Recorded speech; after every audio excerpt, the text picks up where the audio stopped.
You're listening to Mom Life Meets AI. Most of what we call self-care doesn't even scratch the surface. For most people, when they think of self-care, they think of taking some time to relax, watching TV, or taking a bath. But there's so much more to it. That's only half of what true self-care is. If your self-care is just sleep, baths, and downtime, you will feel calmer, but you will still feel empty. That's not because you're doing it wrong. It's just because recovery is only one side of the equation. The other half of self-care is the kind that takes courage.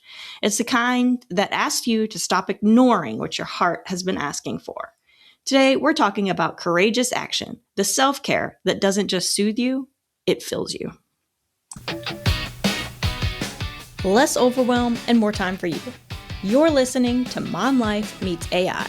I'm Kari Wallace, mom and mindset coach, and I know how easy it is to lose yourself between the laundry, the carpool, and everyone else's expectations. Here, you'll learn simple mindset shifts, smart tools, and how to delegate tasks using AI so you can reclaim your time and energy. If you're ready to stop just surviving and start thriving, pull up a chair and let's get started. Let's talk about why your cup still feels empty even when you're doing everything right. Because a lot of us are just practicing self-care like it's maintenance. We do just enough to keep the machine running. Sleep, hydrate, get through the day. Scroll, recover, repeat. Again, recovery does matter, but if that's all you're doing, you'll just be okay without feeling alive. You can't fill your cup just by managing stress. You also need to add meaning. So if recovery is just half of self-care, what's the missing half? What's missing is the courageous action of self-care. It energizes you because it's aligned with who you are. It's when you stop living on autopilot and you answer the quiet thing inside you that keeps tapping you on the shoulder. Not the whole dream, not a big, dramatic life overhaul. It's just the next honest step. If it's real self-care, you don't just feel calmer, you'll feel more like you. Here's the part that most people don't realize. Some of that exhaustion, some of that overwhelm that you're feeling comes from suppressing what you really want. Because when you ignore the call, it doesn't disappear. It just becomes background noise that takes energy and resources. It'll show up as brain fog, being irritable, maybe that low grade, I'm wasting my life feeling, or jealousy when you see someone else doing what you want to be doing. Jealousy gets a bad reputation, but half the time, it's just information. It's your body saying, there's more out there for you. I don't want to keep this too abstract, so let's make it real. Here's what courageous action looks like in my actual life. For me, courageous action has been hitting publish on this podcast. Even when I don't feel 100% sure that the message is as clear as I really want it to be, or that the audio is engaging and fun to listen to, the old version of me would have waited, would have hidden behind the scenes, would have hit record but never hit publish. Perfection is cute and we all strive for it, but it's really just fear with different branding. So practice, publish, learn, get better. Clarity doesn't come before the action. Clarity comes from the action. I don't need perfect, I just need progress. And it's not just in creative work. This fear, this avoidance shows up everywhere. Courageous action is also being able to speak up in a meeting, even when I don't feel like my idea is fully formed, even when I'm not sure it fits with the resources that we have. It takes courage to be seen mid-thought.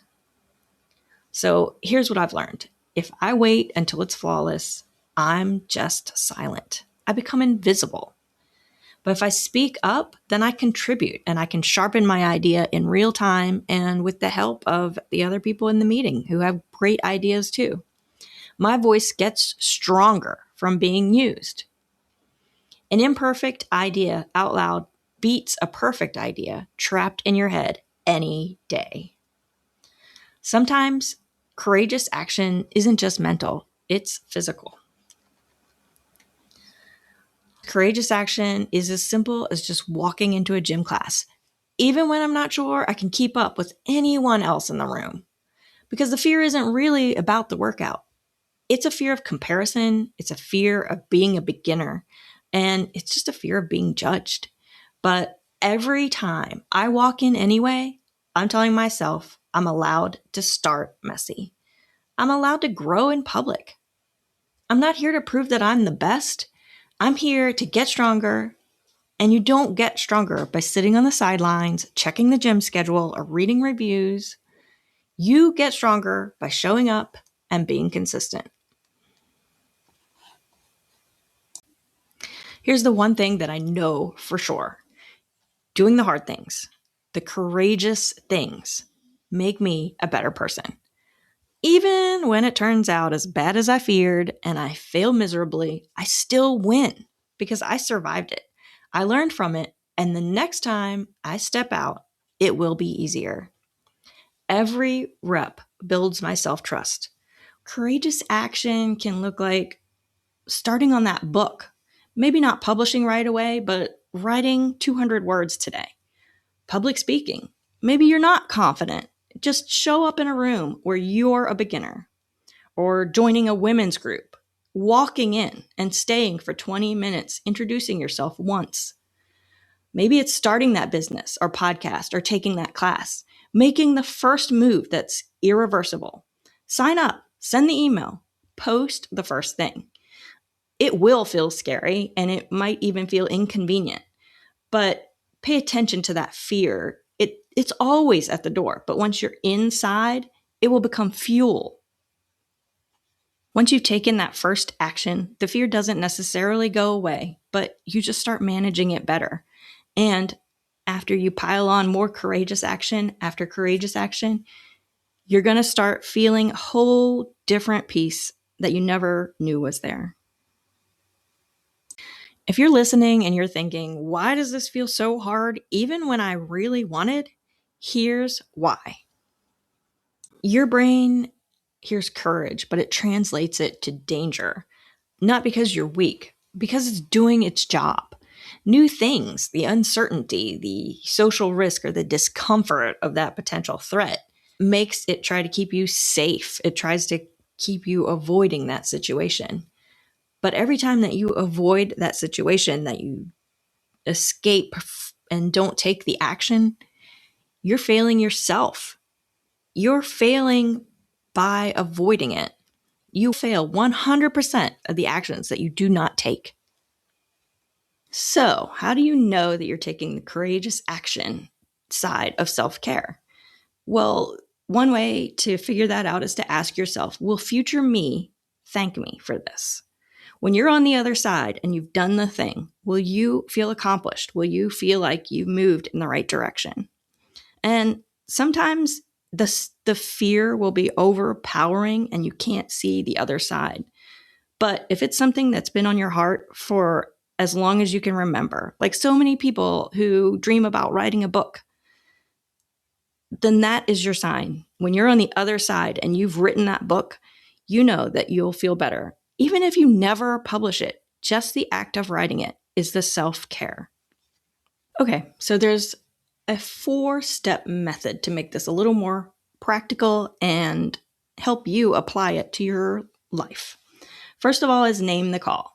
What keeps coming back? What is sitting on your heart that you feel like you could never do? Or you feel like maybe one day far off when you have time is when you'll pick it up. Think about that. Journal it. Write it down. Then shrink it down into steps. What is a 10 to 20 minute version of what you're dreaming about? Maybe it's that you want to learn a new skill, so sign up for that class. Maybe it's that you want to write a book, so write that first paragraph. Schedule it. So whatever it is that you pick when you shrink it down into steps, schedule it within the next 24 hours. Not someday. Set a time within the next 24 hours that you can get started. Then make it real. Send a message, write a page, sign up completed. Make it real. Take that first step.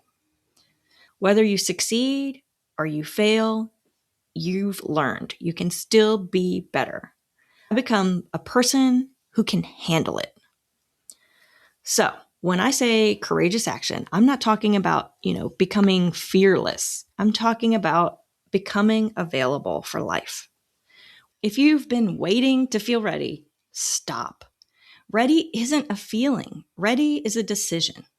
Confidence doesn't come first. Motivation doesn't come first. Action is the first step. Your life gets bigger the moment that you stop negotiating with what you know that you want. Let's be clear, the goal isn't to eliminate fear. The goal is to take the next step even with the fear. That's why I love the simple frameworks, and yes, why I also love the support I can get from AI. So before you go, if you're just sitting there thinking, okay, but what is my courageous action? I've got you. I'm going to be sending out prompts that help you get clear on what you actually want, what you've been avoiding, and what your next right step is. You can just take the prompts, fill in some of the blanks, and paste it into your favorite chatbot. Or to take it just a bit further, I'll also be sending out a custom GPT that I built to support you in finding that clarity. So you're not stuck overthinking or spinning in circles. It'll help you name the call, shrink the step, and turn it into a real doable action.